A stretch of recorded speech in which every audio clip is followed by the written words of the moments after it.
کیا اپنے آپ کو سنی بریلوی اہل حدیث دیوبندی کہنا جائز ہے؟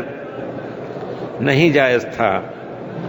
سماکم المسلمین، سب کو اللہ نے مسلمان بتایا تھا، لیکن جب لوگوں نے 70-73 فرقے بنا لیے اور سب نے بورڈ لگا لیا تو جینین پارٹ کے لیے بھی بورڈ لگانا ضروری ہے، ورنہ آدمی دھوکہ کھا جائے گا۔ جینین پارٹ کے لیے لیبل لگائیے کہ یہ اہل حدیث مدرسہ ہے یا فلاں اہل حدیث ہیں، تاکہ لوگ صحیح دین ان سے حاصل کر سکیں۔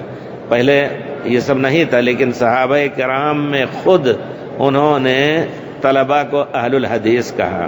ابو ہریرہ رضی اللہ تعالیٰ نے، آپ جا کے دیکھیں کتاب شرف و اصحاب الحدیث خطیب بغدادی کی کہ اہل حدیث کی کا شرف اتنا بڑا ہے کہ صحابہ نے ان کو، پھر اس کے بعد جو ائمہ آئے وہ کہتے تھے انا سلفی، میں سلفی ہوں، لا اقلد احدا، کسی کی تقلید نہیں کروں گا۔ حضرت بقی بن مخلد جب گئے، وہاں اندلس میں رہتے تھے، وہاں سے آ کر کے حدیث رسول امام محمد بن حنبل سے بغداد میں لیا اور دوسرے علماء سے مصنف ابن ابی شیبہ لے کر کے گئے، تو لوگ جب پڑھانے لگے حدیث رسول، دیکھیے کتنی پرانی مصیبت اور فتنہ آئی ہے کہ 272 میں ان کا انتقال ہوا ہے۔ اس وقت بھی ان کو حدیث پڑھنے نہیں دے رہے تھے اندلس میں۔ امام مالک کے متبعین مالکی کہتے تھے کہ یہ تو اختلاف کر رہا ہے، اصل بنا دیا امام مالک کا قول جو بھی منقول ہو، سچ اور جھوٹ، اس پر ان کے دین کی بنیاد۔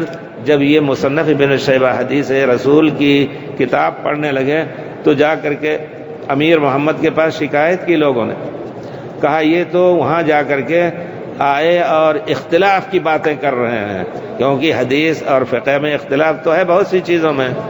تو ان کو حاضر کیا گیا مجرم کی طرح امیر محمد کے پاس، علماء بھی حاضر ہوئے، تو کہا کہ کیا تمہارے بارے میں کیا شکایت ہے؟ تو کہا ان سے پوچھئے۔ تو انہوں نے کہا کہ جاء بالاختلاف من الشرق، وہ غرب میں ہے نا، پورا پچھم میں ہے اندلس اسپین، اور یہ شرق آئے تھے بغداد میں، یہاں سے اختلاف کا کیچڑ لے گئے ہیں۔ کہا کیا بات ہے؟ کہا میں یہ حدیث پڑھاتا ہوں حدیث رسول، دیکھیے مصنف ابن ابی شیبہ، وہ لوگ عالم ہوتے تھے پرانے زمانے کے خلفاء وغیرہ بھی، تو انہوں نے لے کر کے اور اس کو آگے پیچھے دیکھا، کہا یہ تو حدیث رسول کی کتاب ہے، ھذا کتاب لا تستغنی عنہ خزانتنا، یہ ایسی کتاب ہے جس سے ہماری لائبریری بے نیاز نہیں ہو سکتی ہے۔ ایک آدمی کو کہا کہ جا کے اس کا نسخہ نقل کر کے پھر ان کو کتاب دے دو، جا کر کے پڑھائیں وہ۔ تو اندلس میں وہ باقاعدہ انہوں نے پڑھانا شروع کیا۔ ملأ الحدیث، کہتے ہیں بقی بن مخلد نے اس کے بعد حدیث سے اندلس کو حدیث سے بھر دیا انہی کے ذریعے سے۔ تو میرے کہنے کا مطلب ہے کہ یہ مصیبت پرانی ہے حدیث کے خلاف۔ تو کہا کرتے تھے، کہتے تھے انا اثری المذہب۔